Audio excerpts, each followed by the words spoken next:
پوری زندگی ہوگی ہمیں جشن مناتے مناتے، لیکن ایک بات کا جواب تو دیجئے، جشن تو منایا جاتا ہے فتح کے بعد۔ جشن کب منایا جاتا ہے؟ فتح کے بعد۔ کیا فتح کیا آپ نے؟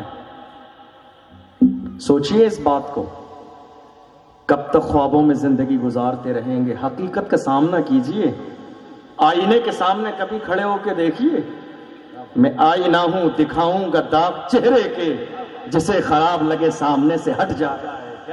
آئینہ جھوٹ نہیں بولتا ہے، آئینہ غلط بیانی نہیں کرتا ہے۔ آپ کے چہرے پہ داغ ہیں، آئینے کے سامنے جائیں گے تو وہ داغ ہی دکھائے گا۔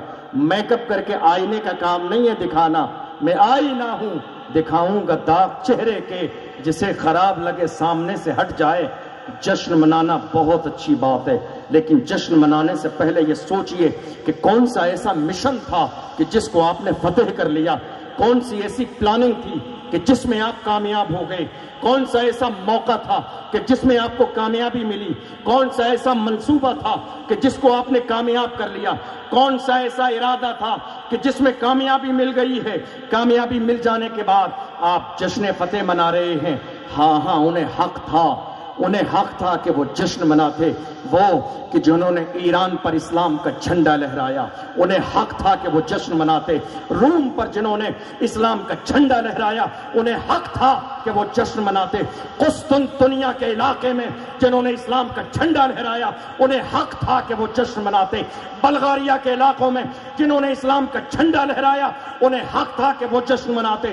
جنہوں نے اسکندریہ کو فتح کیا، انہیں حق تھا کہ وہ جشن مناتے۔ ہم جشن منائیں تو کس بات کا جشن منائیں؟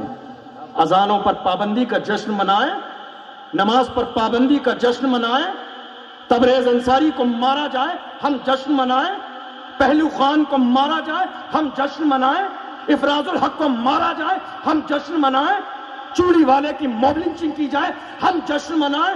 کس بات کا جشن منائیں گے مسلمان؟ یاد رکھیے، ایک زمانے پہلے کسی سمجھدار نے کہا تھا، نہ سمجھو گے تو مٹ جاؤ گے ہندی مسلمانوں، تمہاری داستان تک بھی نہ ہوگی داستانوں میں۔ جشن منانے سے پہلے یہ سوچئے مشن کیا تھا آپ کا کہ جس میں کامیابی ملی ہے؟ کیا تھا مشن آپ کا؟ کیا تھی پلاننگ آپ کی؟ کیا تھا انداز آپ کا؟ کیا تھا منصوبہ آپ کا جو آپ نے کامیاب کر لیا؟ ڈاکٹر اقبال سے کہو تو وہ تو بڑے اچھے انداز میں آئینہ دکھانے کا کام کرتے ہیں ہماری قوم مسلم کو۔ مسجد تو بنا لی شب بھر میں ایمان کے حرارت والوں نے، مسجد تو بنا لی شب بھر میں ایمان کے حرارت والوں نے، من اپنا پرانا پاپی تھا برسوں میں نمازی بن نہ سکا۔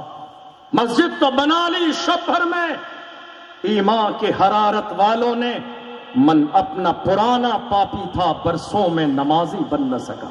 یہ کیفیت ہماری علامہ اقبال نے بیان کی، اور علامہ اقبال نے ہم سے کہا، اے رونے والے، اے گڑ گڑانے والے، اے آنسو بہانے والے، چہرہ اداس لے جانے والے، دوسروں کے گھروں پہ جا کے اس کے پیر پکڑنے والے، ہاتھ جوڑنے والے، غلامی کرنے والے، دری اور فرش بچھانے والے، دیکھ یاد کر عقابی روح جب بیدار ہوتی ہے جوانوں میں، نظر آتی ہے ان کو اپنی منزل آسمانوں میں۔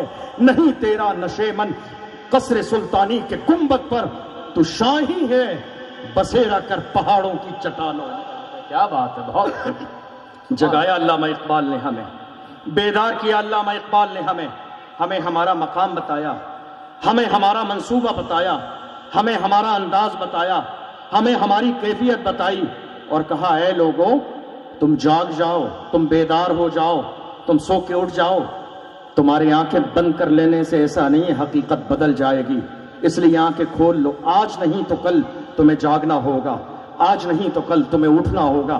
جتنی دیر سے ظلم کے خلاف اٹھو گے اتنا ہی مہم کو جیتنا مشکل ہو جائے گا، اور جتنی جلدی آپ ظلم کے خلاف کھڑے ہو جاؤ گے اتنا ہی جلدی تمہارے لیے اس ظلم کو ختم کرنا بہت تیزی کے ساتھ آسان ہو جائے گا۔